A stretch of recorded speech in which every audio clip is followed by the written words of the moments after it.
Thank you very much. Welcome to yet another concurrent session. And the topic this time around is you are what you feed your microbiome. So we're looking forward to hear from our speakers here. It's Nicole Craig and Christelle Oos. Thank you. Oos-Susan. I have a tongue twister with the surname, forgive me there. And yeah, we won't waste any time. You guys can take it away. There will be time for Q&A at the end, so keep your questions. Yeah, thank you. Thank you. Virginia Woolf once wrote, "What cannot think well, love well, sleep well, if one has not dined well." In the 1970s, Vogue took this to heart, and they published the most glamorous crash diet in history. 3 eggs, a steak, black coffee, and a bottle of white wine every single day. Presumably, the goal was weight loss, or potentially just to make it through Fashion Week sedated. Either way, not particularly gut-friendly. Fast forward to today, and science tells us that black coffee is actually good for our microbiome.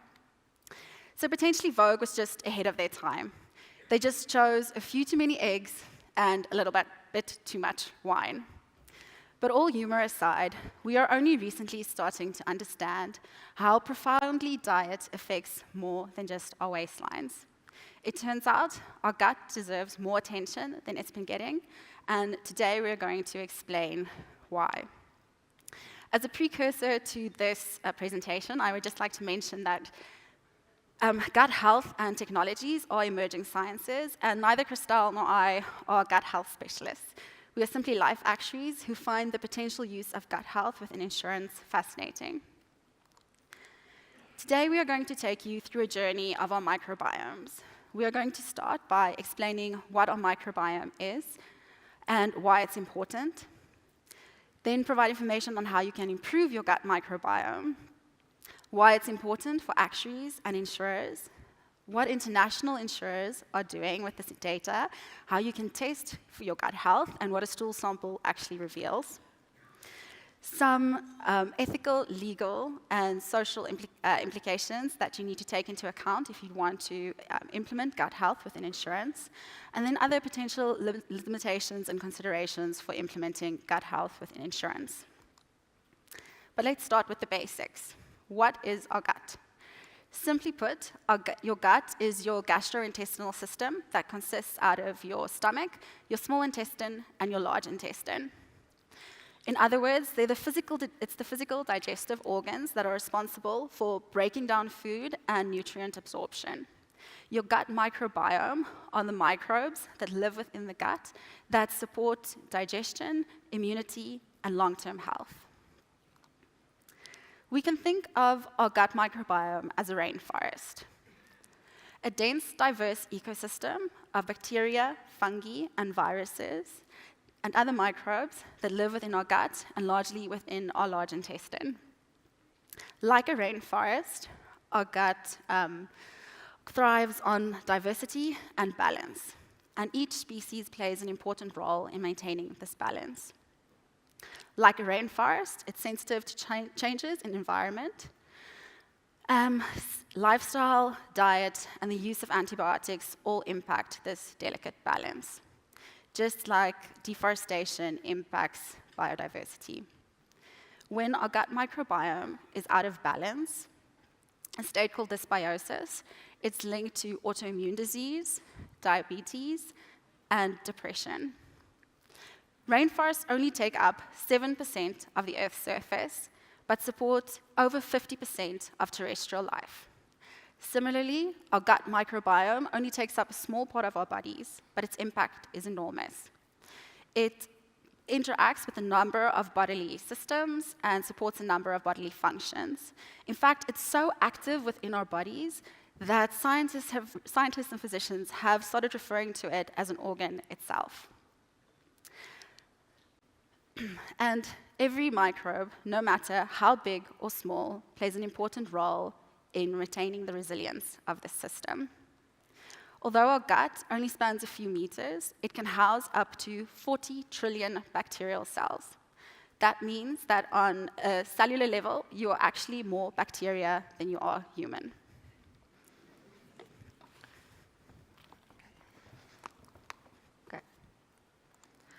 So our gut's influence extends across digestion, immunity, your brain, your heart, and your metabolism.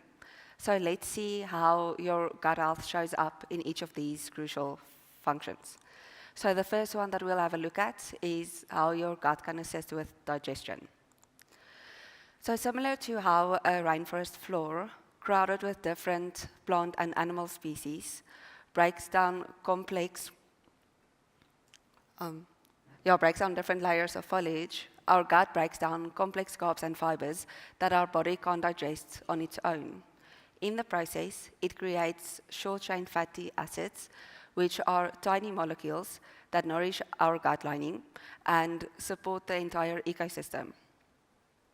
Similar to how a diverse rainforest also improves soil health, these beneficial microbes also help to synthesize certain vitamins such as B1, B9, B12, and K, which all are very important for the health of our ecosystem. And they are also experts at processing bile, which is a substance created by our liver and helps to digest fats, recycling it so that our body can effectively digest fats and avoid cholesterol buildup. And one way that we can see whether our gut needs support with digestion is something we don't usually talk about in boardrooms or in meetings, and that's farts. Everyone farts around 12 to 25 times a day on average. Bam, please. Far from being embarrassing, it's your gut way of providing real-time feedback. You can say that your farts are like an IBNR, though it's bound to happen. It's unlikely in timing and severity. Flatulence is simply a mix of gases from digestion. So most of it is harmless nitrogen, oxygen, and carbon dioxide. But the mix of the gases change depending on the health of your microbiome. So some examples are higher levels of methane and hydrogen may signal small intestinal bacterial overgrowth, where persistent bloating and excessive gases can point to irritable bowel syndrome or food intolerances. And unusually strong odors can point to sulfur compounds, which can lead to point to imbalances in the gut microbiome. And the next one we'll look at is immunity. So you can think of your gut as hosting the largest wildlife reserve in your body. More than 70% of your immune system lives here. And just like in a diverse rainforest, your different species compete with each other and keep each other in line. So beneficial microbes, like ecological guardians, train your immune system to identify harmful invaders, like bacteria and toxins, and while also competing with pathogens for space and nutrients, and preventing infections, like C. difficile, which is a painful hospital-acquired infection, or H. pylori, which is a common bacterial infection that mostly affects your stomach lining. Short-chain fatty acids, the same tiny molecules we mentioned earlier, act like a natural flood defense, strengthening the gut lining and preventing harmful toxins like the bacteria from going downstream and entering the bloodstream. The short-chain fatty acids also have anti-inflammatory effects, which help to reduce chronic inflammation, which is a major contributor of autoimmune diseases and even some cancers. The next one we'll look at is your gut-brain axis. So your gut and your brain are in constant communication through the gut-brain axis, which is a network of nerves, neurons, and chemical messengers that connect your digestive system to your nervous system. In fact, your gut contains more nerve cells than anywhere in your body outside your brain. This isn't your gut talking out loud, and if it is, you should see a doctor, not a dietitian. But it is sending signals that affect everything from your mood to your decision making. Some gut bacteria even produce or stimulate neurotransmitters like serotonin, which is the feel-good chemical, acting like forest guides steering or directly influencing your mood, behavior, and your brain function. That's why you can literally feel emotions in your gut, from that gut-wrenching feeling before a difficult conversation to the butterflies in your stomach before a big event. And a fun fact, so about 90% of your serotonin, this feel-good chemical, is actually produced in your gut, not your brain. So when your gut is inflamed, your brain is literally feeling it. And short-chain fatty acids may help to protect and regulate the nervous system, where harmful toxins might actually damage it. So researchers are actively investigating the link between gut health and what impact this has on your mental health. So a 2025 systematic review of 24 case-controlled studies found consistent differences between the gut health of people with depression and anxiety compared to those without. So what did they find? So people with depression tend to have more inflammation-linked and less butyrate-producing bacteria, which means that people with depression tend to have more inflammation, and people with anxiety tend to have more stress-related and fewer calming microbes. So, in short, people with anxiety or depression tend to have more inflammation-linked and less calming bacteria. And yes, there are confounders. So things like diet, exercise, genetics all play a role. But the signal is strong. So strong, in fact, that a lot of researchers are considering the use of psychobiotics, which is diet and targeted probiotics to treat mental disorders. And like Alban Galtier, a leading microbiome researcher, once put it, we might one day treat depression with yogurt, or at least a very targeted version of it, which, let's be honest, sounds a lot better than most antidepressant side effects, like might experience dry mouth or drowsiness. But why does this gut-brain connection exist? It's all about survival. Our gut and our brain have evolved in such a way to stay in constant communication, to help us to get enough nutrients, to learn from bad food decisions, and to protect us from danger.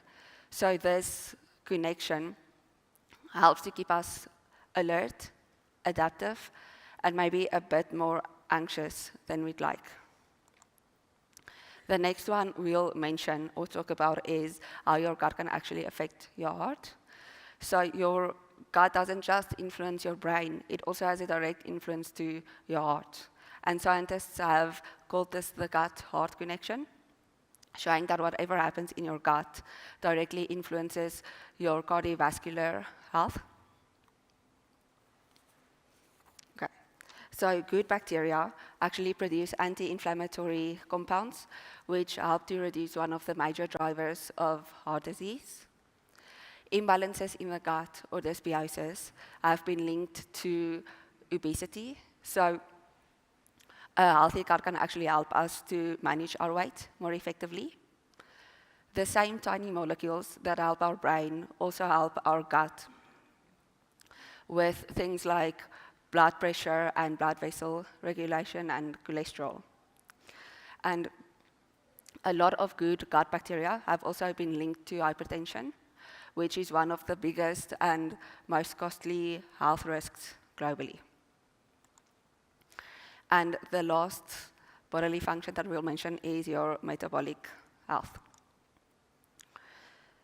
So Our gut isn't just a digestive organ, it's our body's largest endocrine system organ because of millions of enteroendocrine cells lining the gut wall. These specialized cells act like forest canopies, releasing hormones that help to regulate key metabolic functions, like blood pressure and fat storage. But these hormone-releasing cells don't work on their own. They work closely with your gut microbes and the short-chain fatty acids that they produce, acting like forest weather systems, managing the hormone levels across seasons. A healthy, diverse gut helps to manage this, the hormones over seasons, while a less healthy or a less diverse gut can actually lead to metabolic disorders like obesity and type 2 diabetes. And while the exact relationships aren't fully understood yet, there's a growing body of evidence that suggests that imbalances in the gut or dysbiosis can directly affect metabolic regulation in ways that go far beyond diet and exercise. In one recent study, a group of Canadian scientists have uncovered a new way of treating diabetes by targeting something unexpected in the gut. Their research points to a little-known molecule in the gut called D-lactate. So D-lactate is produced in the gut and seems to drive glucose production in the liver, and it can quietly push the liver into overdrive, rising blood sugar and storing excess fat. So instead of targeting insulin directly, they created a unique gut substrate trap whereby they capture the lactate before it enters the bloodstream. And the result? So in obese mice, it actually led to a reduction in blood sugar and an improvement in liver health, which and all of this without any changes in the diet or the weight of the mouse. And okay, so this actually points to an internal way of treating diabetes. So the gut-liver connection can actually help to treat diabetes from the inside out.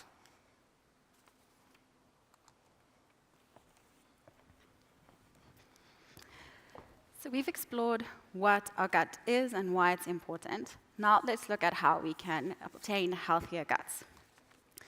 So our gut microbiome is shaped by a number of factors: diet, environment, lifestyle, even how you were born. But diet stands out as a very powerful tool that we can use to reshape our gut microbiomes. We should start by eating more fiber.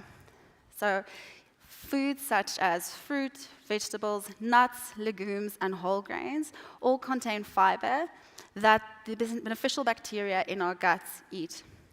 When these microbes eat fiber, they produce short-chain fatty acids that help to support the gut lining and reduce inflammation. And the more fiber we eat, the more fiber-loving bacteria thrives. In a 2015 study, the diet of a group of rural South Africans was swapped with a high-fat, low-fiber Western-style diet from a group of African Americans. After only 2 weeks, it was found that the group that was put on the low-fiber diet had increased inflammation in their colon, as well as a decrease in the production of butyrate. Butyrate is a short-chain fatty acid that is thought to reduce the risk of colon cancer. The group that was put on the high-fiber diet showed the opposite results. So this is only after a 2-week intervention. So imagine what lifelong healthy habits could lead to. So foods such as tea, coffee, dark chocolate, fruits, and vegetables all contain polyphenols. Polyphenols are natural antioxidants that help to enhance microbiome diversity. How we prepare our food also matters.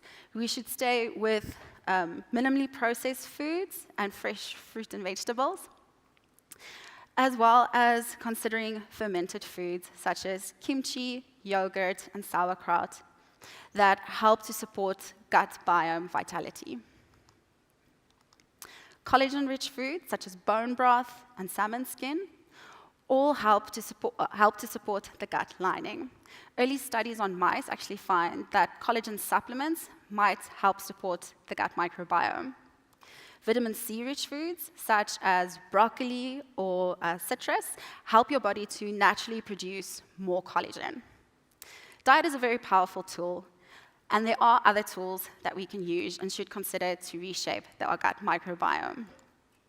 So better sleep, stress management, exercising, as well as going out and touching grass, all have profound impacts on our gut microbiome. So by small lifestyle changes, such as diet and exercise, we can powerfully reshape our gut microbiome. It doesn't require expensive technologies or complicated procedures.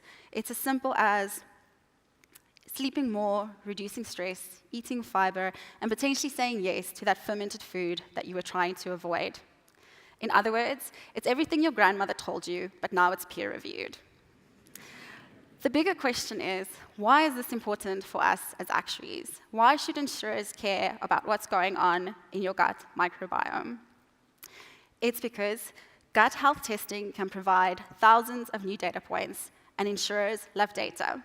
And just like IFRS 17, 20 years from now, we might all still be pretending we understand it all. But on a more serious note, when small daily changes in lifestyle and diet have meaningful health outcomes, it's definitely worth considering.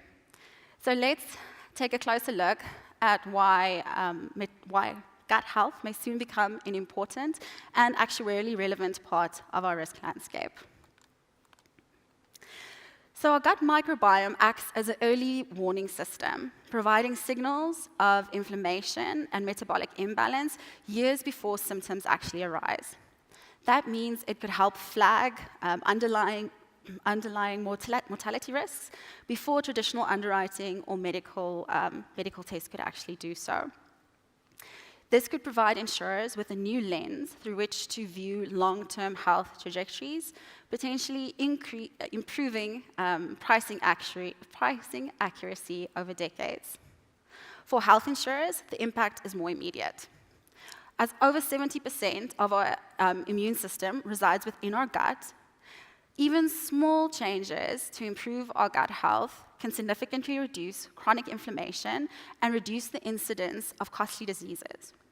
In other words, improved gut can lead to fewer claims, less hospitalizations, and healthier members. Traditional underwriting looks at factors such as BMI, age, and medical history. These can tend to be lagging indicators of risk.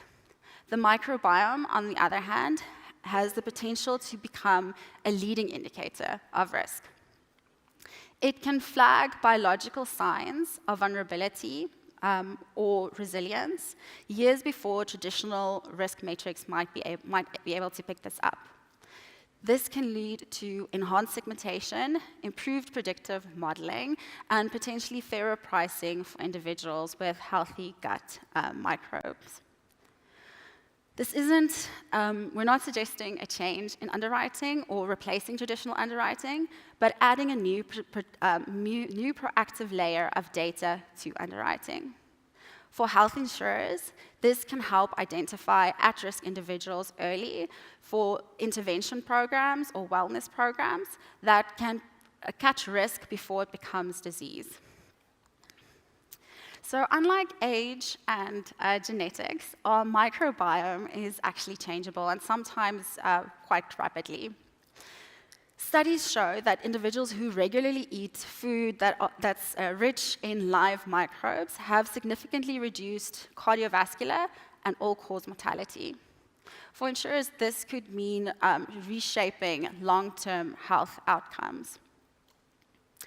For health insurers, promoting healthy, gut-friendly habits, such as changes in diet, sleep, and exercise through wellness programs, could lead to a reduction in the incidences of chronic disease. This can help us to improve population health, reducing claims, and making healthcare more affordable.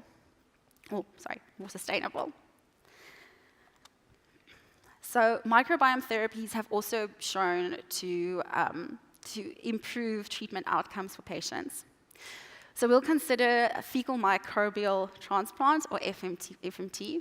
This is essentially replacing the stool taking stool from a healthy donor and putting it into someone with a problematic gut.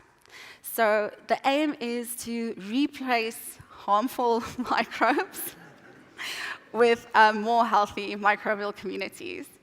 FMT actually has shown to be quite successful in the cure of C. difficile infections, which are notoriously hard to treat.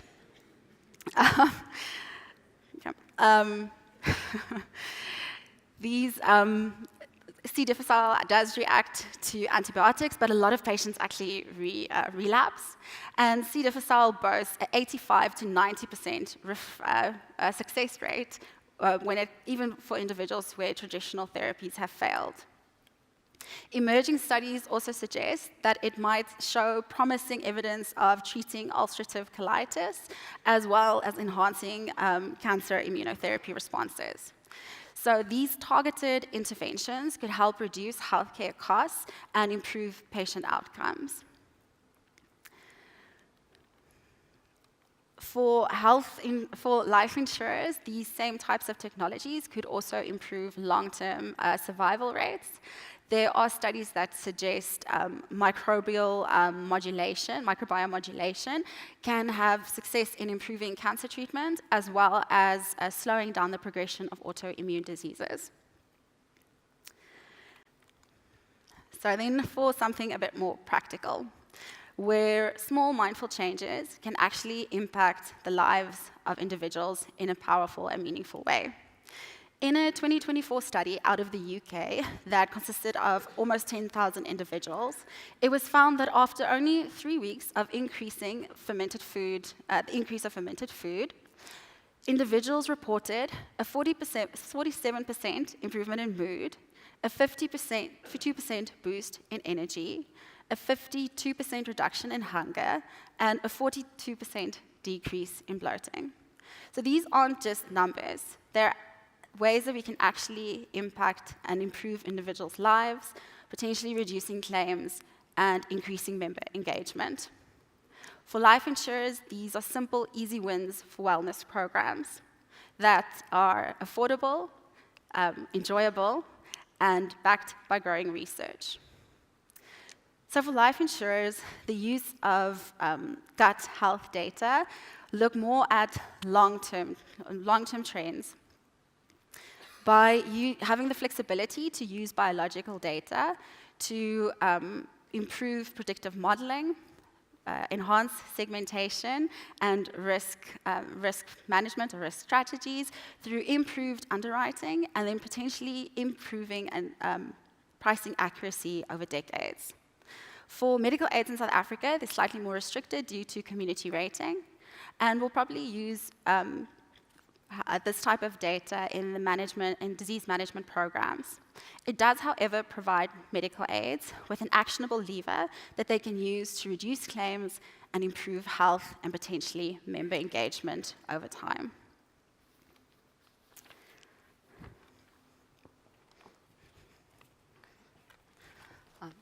So we've seen what kind of benefits the use of gut health in insurance can have, such as providing early risk signals, improving accuracy of underwriting, and even providing cost-effective wellness strategies.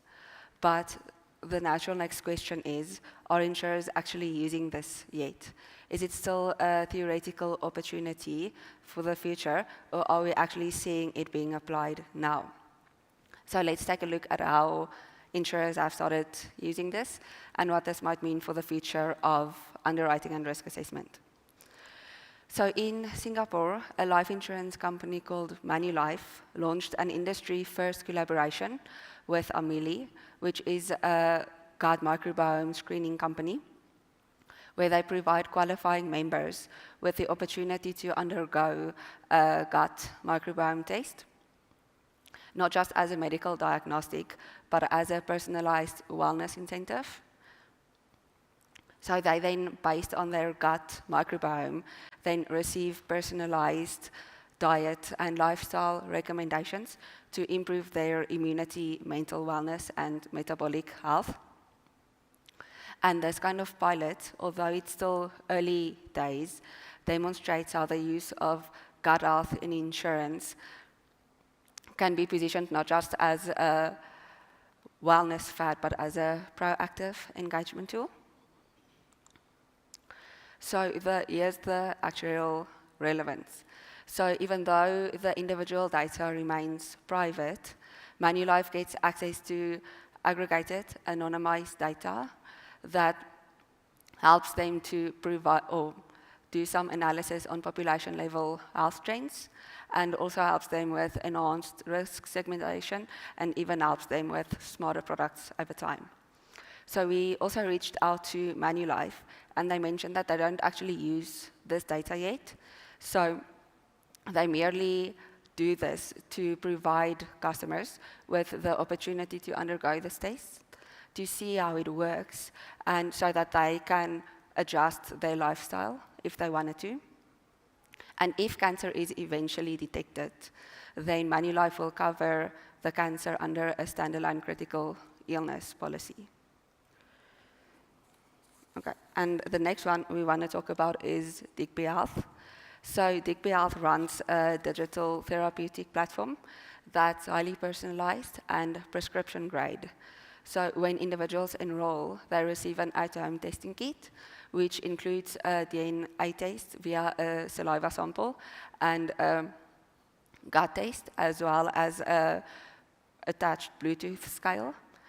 So this is a good place to stop and explain what a gut test involves.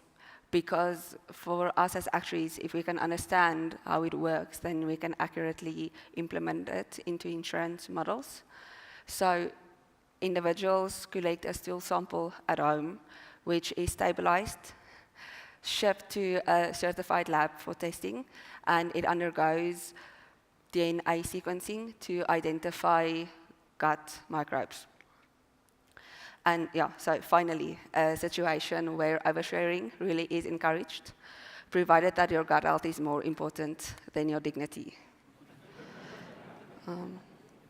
So users log daily metrics like your weight, meals, sleep, and exercise in the Digby Health app using the Bluetooth scale that they also received. And so Digby can make use of this process to provide highly customized health interventions. So because of this, the individuals don't just receive generalized advice, but precision-guided support on managing a lot of metabolic conditions like obesity and type 2 diabetes. So through Blue Shield of California's Wellvolution app, this program is fully covered for qualifying members. So providers, or more than 60,000 clinicians, can prescribe the program. And participants have seen compelling outcomes, from an average weight loss of around 9% to significant improvements in things like IBS and anxiety, to an A1C reduction of around 1% for people with diabetes and prediabetes. So why is this important for us as actuaries? So A1C refers to how well your body manages blood sugar over time, and it's often used to diagnose or to monitor diabetes over time. So it's a key biomarker for risk assessment and underwriting, and reductions in A1C signals lower chronic and metabolic disease risk, and it also signals lower risk of complications like kidney disease and heart failure. So this program, even though it's not run by an insurer directly, it still demonstrates a lot of the benefits that life and health insurers can get, so we can try and emulate this if we want to. So by now it's clear. Gut health isn't just a wellness fad or a yogurt commercial. It's emerging as a clear data-backed lens into long-term population health. But just as with any other promising new innovation, we need to take a step back because there's always other things that we also need to consider, such as cost and complexity. So the first thing that we'll have a look at that we need to consider before we can start making use of gut health is ethical, legal, and social implications, or ELSI. So the first one we'll speak about is actuarial fairness and scientific validity. So actuarial fairness depends on whether we will use this for underwriting in life insurance or whether we will use this just as a wellness benefit. So if we use it for underwriting, then what this principle refers to is that high-risk individuals and low-risk individuals should be treated differently and should be paying different premiums. So we don't want to group them all together. And with wellness, this actually refers to everyone being able to get the same benefit or opportunity from improved lifestyle without it actually influencing their premiums or insurability. And in terms of scientific validity, is there a proven correlation between your gut health and morbidity or mortality risk? So if there is not a proven correlation, then we can't actually use gut health in insurance. Okay, so individuals will also need to provide informed consent for us as insurers to actually use a gut test and to get access to a previous gut test that was performed. And there's also a risk of function creep. So where we say that we actually just collect it for wellness benefits, but then we use it for underwriting as well. There's also a possibility that we as insurers can discriminate against individuals based on their gut health, either declining cover or increasing their premiums. And we can possibly also reinforce inequities, whereby only higher income individuals can actually afford gut optimizing products. Your gut data is also highly personal, and we can possibly violate the POPI Act if we make use of your gut data.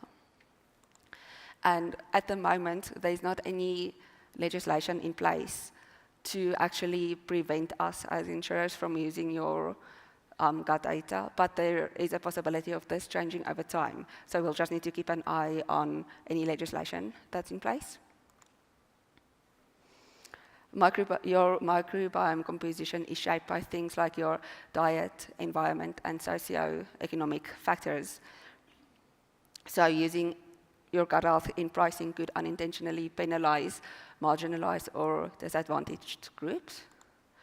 And encouraging gut improvement is positive, but pushing probiotics or diets may cross into coercion, and the gut science is still developing. So there's a risk of insurers promoting solutions before the evidence is robust. And then to move forward responsibly, we as insurers should make programs opt-in, not mandatory, ensure complete transparency with any about what's collected and why. We should also audit for bias in any data-driven decision. We should seek independent ethical review for program design, and also invest in research to validate risk prediction before using gut data in underwriting.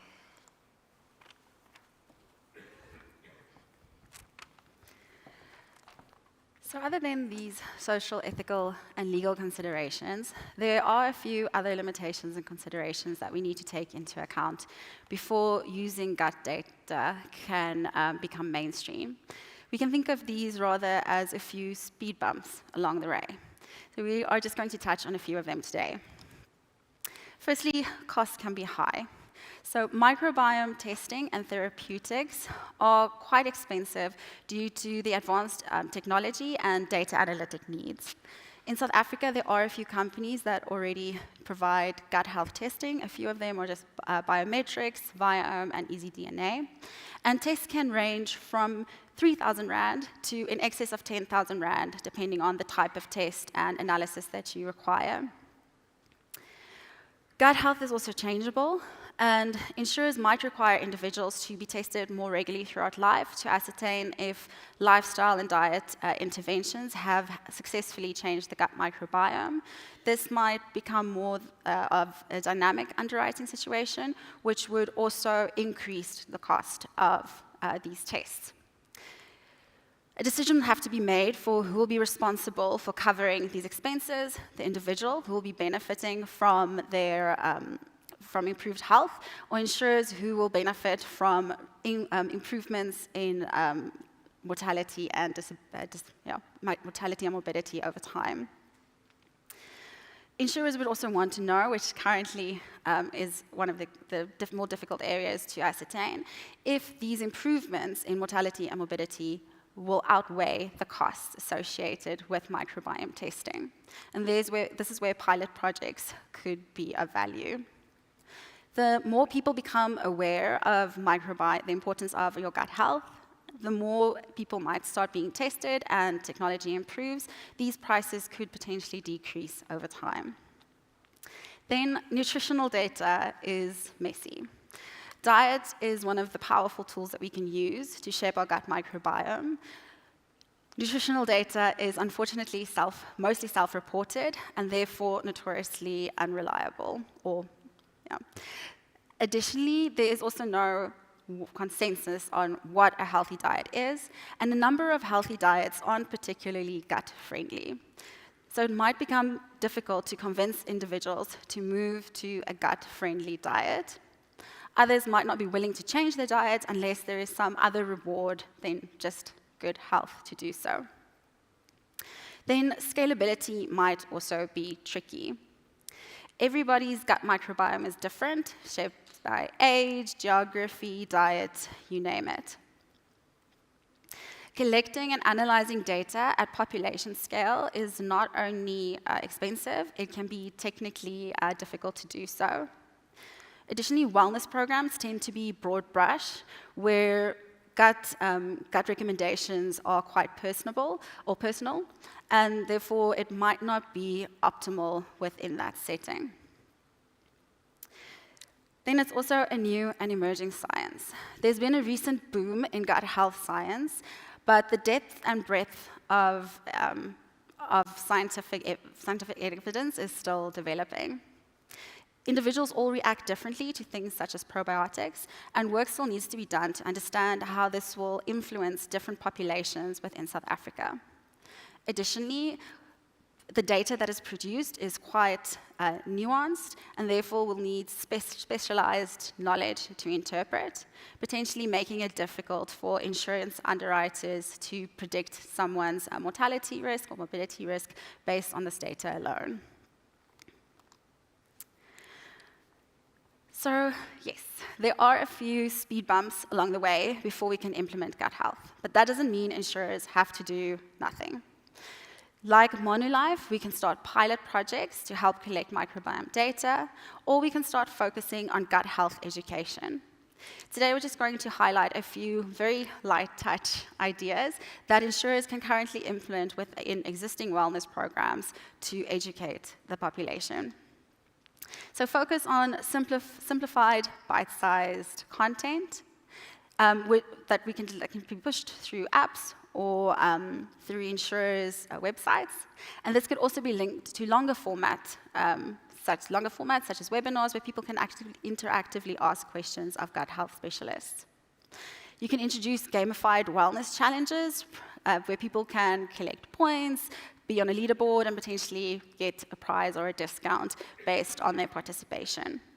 And always linking this back to education. AI tools could be used within insurers' apps to provide nutritional nudges or suggestions to individuals based on input that they provide. So for example, suggesting short-chain carbohydrate diets for individuals with IBS or probiotic use for people who've used antibiotics. This can also be integrated within wearables and health tracking, and people can be asked or encouraged to input IBS or any gut health symptoms into wearables and trackers, and this can be linked to telehealth. So should any of these symptoms suggest that there's an infection, telehealth can actually help these individuals.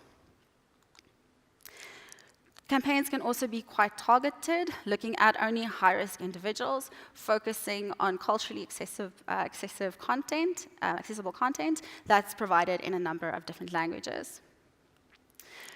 Through using a combination of these strategies, insurers can start to actually educate individuals, potentially leading to people being willing to change their actions without having any of the fancy testing kits. We can think of our gut microbiome as a mysterious puppet master behind our health. Like a rainforest, it's wild, fragile, and much more important than we've realized. For actuaries, it's not only a science experiment, but a gold mine of potential improvements in mortality predictions, wellness programs, and the health of our members. By starting the conversation now, through education and pilot projects, we can ensure that we are well positioned to act once regulation, technology, and pricing catches up. So yes, it might not be the answer today, but it very likely is part of the answer tomorrow. And by positioning ourselves well, we might be able to quickly react and benefit from the advances and improvements that gut health may offer. If you are interested in the topic and would like some easily accessible content, we'd suggest potentially looking at the Netflix documentary, Hack Your Health, the masterclass series, Gut Health, or heading over to the Food as Medicines Institute's website. Virginia Woolf once wrote, "One cannot think well, love well, sleep well, if one has not dined well." It turns out it's more than just our dinner doing the hard work. It's our whole gut ecosystem. Thank you for tracking with us through this gut rainforest. Here's to healthier microbes, claims that behave, and healthier members. And who knows, maybe by 2015, Vogue may actually publish a gut-friendly diet that makes sense. Fewer eggs, less wine, and fewer smelly farts.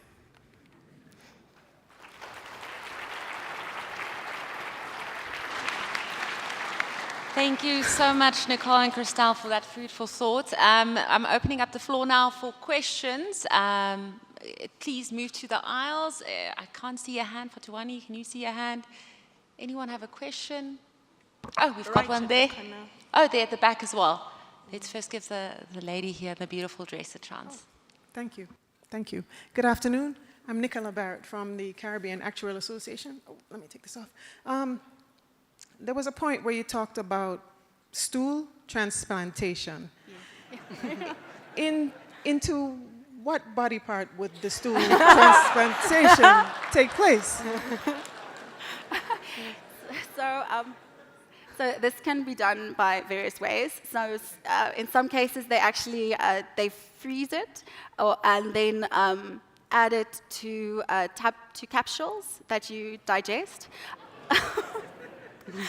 In other ways, it'll be anally added to your gut. Added to, what did you say? Anally added to your gut. Sorry, I don't know if there's a better, more appropriate word. Okay. All right. I think that's, everybody was wondering, but I had the courage to stand up and ask. Thank you so much. And sir, over there, you've got a question?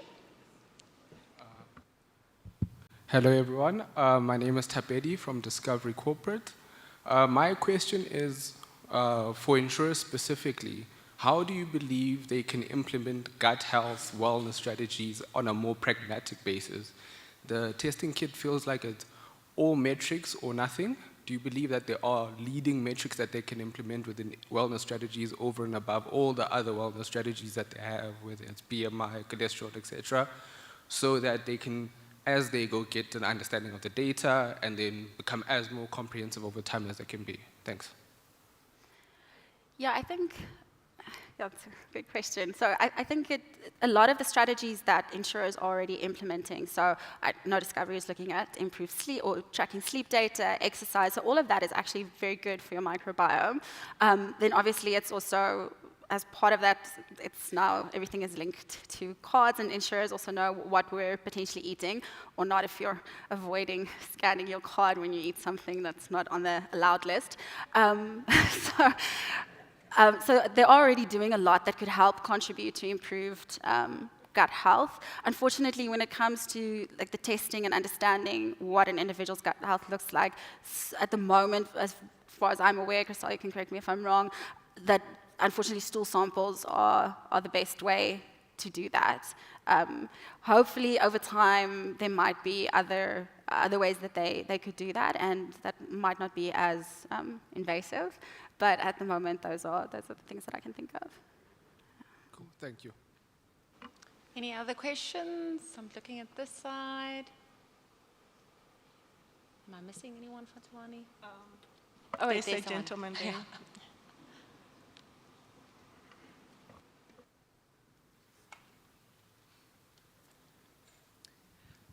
Hello. I was just really interested and fascinated by the practicals, such as like eating more fiber, eating more vitamin C. Then I just thought about what would be the flip side of that, such as like foods or drinks that you could have that would really mess up your microbiome. Maybe just some of those would be interesting. Yeah, so basically any highly processed food. So if you're just eating highly processed food, then you're most likely messing up your gut microbiome because the microbes don't, the food actually doesn't reach your large intestine where most of these microbes live. So they'd have nothing to eat and then they die out. So that would definitely be one of the factors. Something that isn't necessarily food related, but as we mentioned, like going out and touching grass, a lot of us, we also live in environments, I almost want to say sterile environments or city environments where there isn't actually grass or nature, and that also has a detrimental effect on our gut microbiomes, as they call it the biodiversity hypothesis. So if we're out and about in nature, the microbial communities from like dogs or cats or animals and soil get onto us, and that helps strengthen our own microbial communities. So by mainly staying indoors or in like concrete areas, we're actually doing a disservice to our gut, and that can then also have detrimental impacts on our health. I don't know if there's But also, there's also still a lot of controversy around what's healthy and unhealthy. So that Food is Medicine Institute, they actually had a webinar quite recently about what's seen as healthy food and unhealthy food.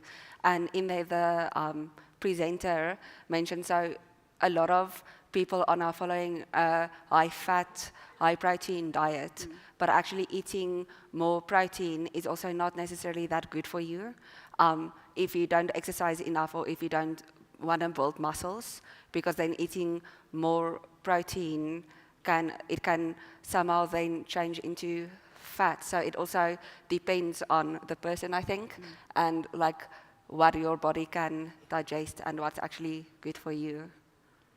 Thank you. Quite a lot of interesting questions coming out of here. Anybody else? Okay, so Fatwani and I have one that we would like to ask you guys.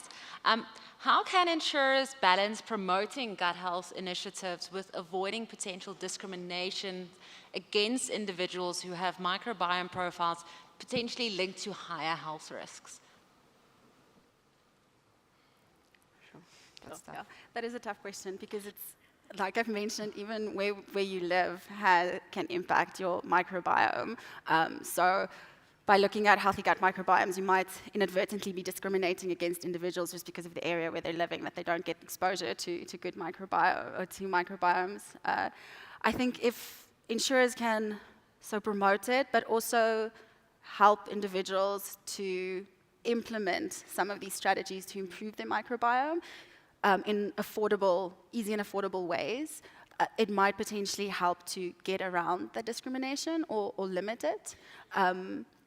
But then I guess the question would be if it's still fair discrimination or not. And I think probably like that what Manulife did. So they mentioned to policyholders, so this isn't mandatory, it's opt-in, so you can do it if you want to, and it won't affect your premium or like how insurable you are. So we only use it to collect data at the moment, and then you can more adjust your lifestyle depending on it. So like more making it clear to people that it's more just for wellness at the moment, probably rather than underwriting or changing your premium. Yeah, and on that, it's potentially also better, like you said, it's using it as a carrot, not as a stick. So potentially premium discounts instead of increasing your premium if you have a bad gut. So the carrot route is always better, and potentially avoiding discrimination. Cool, thanks. I also have a question to ask our speakers, hopefully the last one before we release you. One thing I've also noticed with most of the health insurers or medical aiders is that the comprehensive health assessments that are normally done, even the most comprehensive ones, they normally have gut health or stool testing from age 40 and above. I mean, in your presentation, you emphasized a lot on prevention is better than cure. Why are we only waiting until 40 to include this test as part of our standard health assessment? I mean, 20-year-olds, 30-year-olds could also benefit from the outcome. So just want to understand, perhaps it's also a question to the medical aid companies there. Yeah, why 40 and not earlier? Thanks. I think it's potentially more cost-related, so opening it up to everyone becomes more costly. I was having a conversation with someone earlier and pointing out that actually developing and establishing your microbiome before the age of 1 is also actually very important. And one of the ways that you start developing your microbiome is through the way that you're born. So if you're born vaginally, you are seeded with your mother's microbiome. If you're born via cesarean section, you don't. You're kind of a blank slate. If your mother breastfeeds you, it helps to then establish this microbiome and strengthen your microbiome as well. And in a lot of other countries, they've now actually started seeding cesarean section babies with their mother's gut to help them establish this. So yes, I think it's important for all ages, not just those over 40, but I think it's potentially just a cost implication, cost-benefit analysis that they're looking at. Okay, great. Anyone still has one quick question? Otherwise, you can. Oh, we've got one there. Can I maybe just, this will be a quick one. I was just wondering, is perhaps a more accessible and easier way, because I think you have to eat a lot, a variety of food, a lot of things, possibly to know a lot of food that you need to intake, and it's not always as easily available to us. Would a solution maybe be something like a daily probiotic? I know you mentioned it at some point, but is that perhaps underrated and an easier way, and something that wellness programs should also consider incentivizing as a way to repopulate your microflora? Yes, definitely. Prebiotics and probiotics are all very good ways to help populate your microbiome and improve it. Obviously, food is kind of always the base. It's the same with taking vitamins. Studies have shown that actually eating a diverse amounts of foods to improve your nutrients is always best. But in cases where that's not available, the second best option would be prebiotics and probiotics to strengthen that. Yeah. Right, thank you. Okay, great. Thank you so much, Nicole and Christelle, for that conversation. I think we all learned quite a bit there. If you guys have any more questions, do go to them afterwards, and also please engage on the Beyond Connect on the app for more. Up next, we have another interesting topic, and it's all about medical advancements in obesity drugs and cancer treatments and how they stack up. Are they game changers or overhyped? And that will start in the next session. Thank you so much.